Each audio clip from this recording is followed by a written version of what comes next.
एक कुत्ता गली में मारा घूमता है, एक कुत्ता कार में घूमता है। वो प्रारब्ध, मनुष्य नहीं।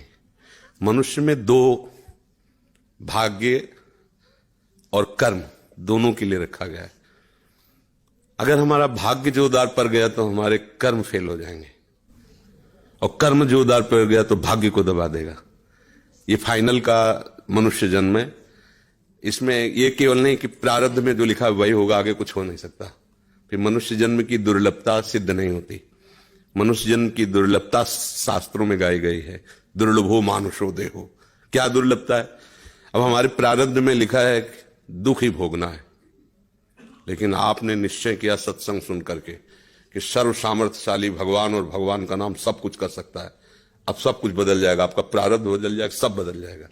जैसे मार्कंडे नाम के एक ऋषि थे, तो उनके पिताजी बहुत बड़े ज्योतिषाचार्य ब्रह्म ऋषि थे। तो जे ही वो पैदा हुए तो कुंडली बनाई, तो उसमें लिखा था 5 वर्ष की आयु। बड़े चिंतित हुए, क्योंकि बड़ी तपस्या के बाद ऐसा पुत्र हुआ और 5 वर्ष जिएगा। प्रारब्ध 5 वर्ष का था। तो उनका मनुष्य जन्म केवल प्रारब्ध के अधीन नहीं है, उपाय के भी अधीन है। कर्म का मतलब उपाय भी करें हम उसका। तो उन्होंने विचार किया कि इस प्रारब्ध को केवल भगवान या भगवान का कोई प्रेमी महात्मा ही बदल सकता है, दूसरा कोई नहीं। तो जैसे जैसे वो सयाने होते गए, एक एक दिन वो नोट करते हुए पिता है, जब थोड़ा सा 3-4 के बीच की अवस्था है, तो उनका बेटा मेरी एक बात माना करो, ये गंगा के किनारे जितने भी कोई ऋषि महात्मा संत दिखा, सबको साष्टांग प्रणाम करो।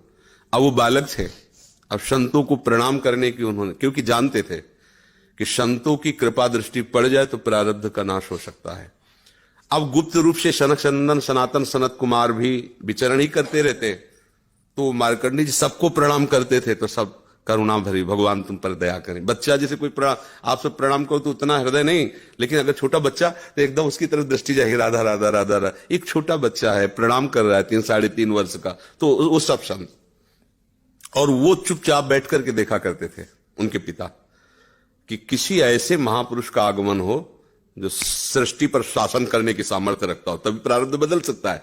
छोटी मोटी तपस्या वाले से प्रारब्ध थोड़ी बढ़ता है। उन्होंने देखा ये चारों तो कुमार हैं, सनक सनंदन सनातन सनत कुमार, जो साष्टांग किया, तो वो एकदम, वो भी 5 वर्ष की अवस्था में रहते हैं हर समय।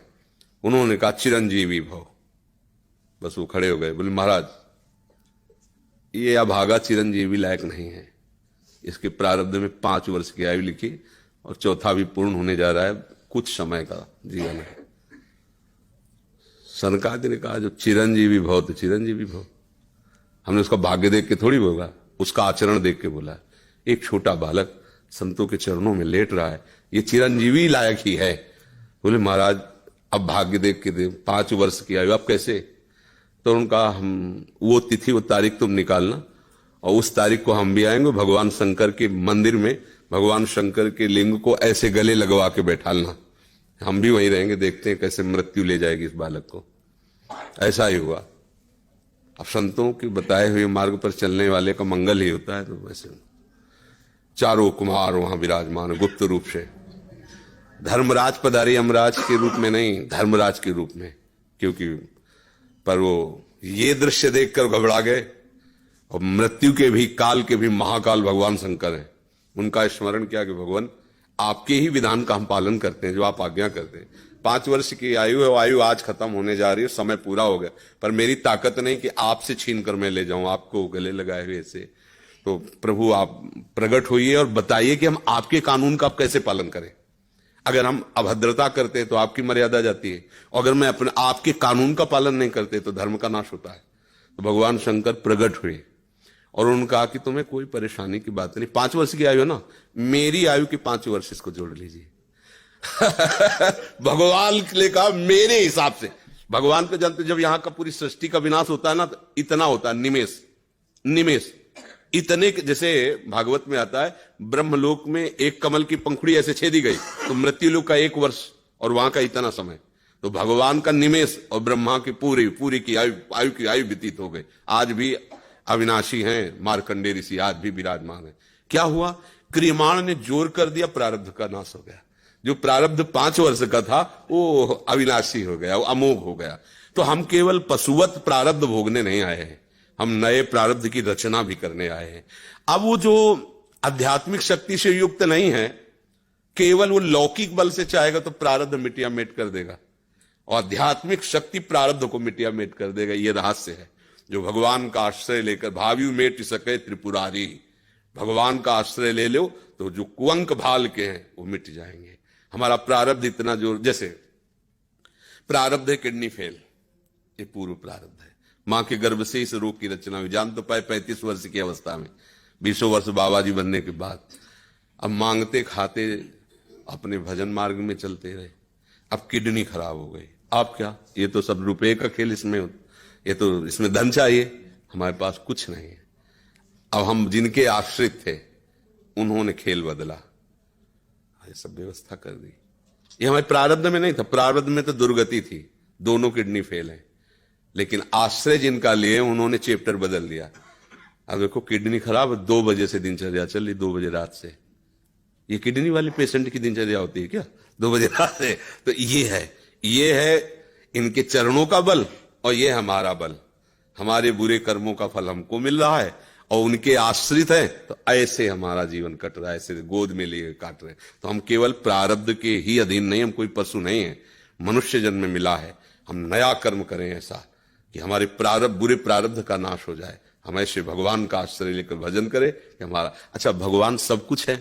जैसे आपको धन चाहिए तो लक्ष्मीपति है, यश चाहिए तो पुण्य श्लोक है, उन्हीं की कीर्ति से समस्त शास्त्र भरे हुए। जो चाहिए, रूपवान, गुणवान, धनवान, वैभववान, वो सबके समुद्र हैं, उनका आश्रय ले लो, सब कुछ हो जाएगा।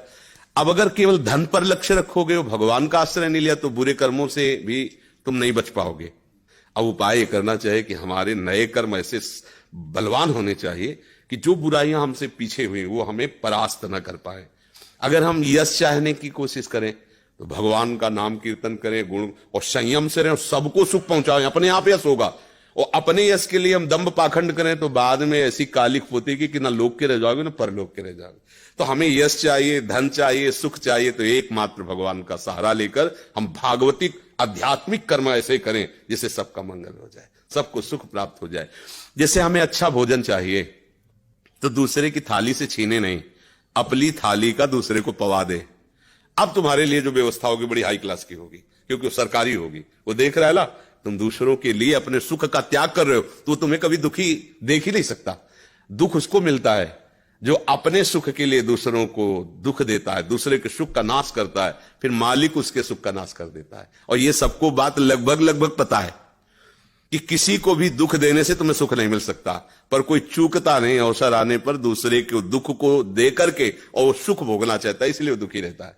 अगर चतुरता आ जाए, विवेक आ जाए, और विवेक पूर्वक को अपने कर्म को संभाल ले, तो बुरा प्रारब्ध भी टल जाएगा, मंगल ही मंगल, आनंद ही आनंद रहेगा। ये भगवान का आश्रय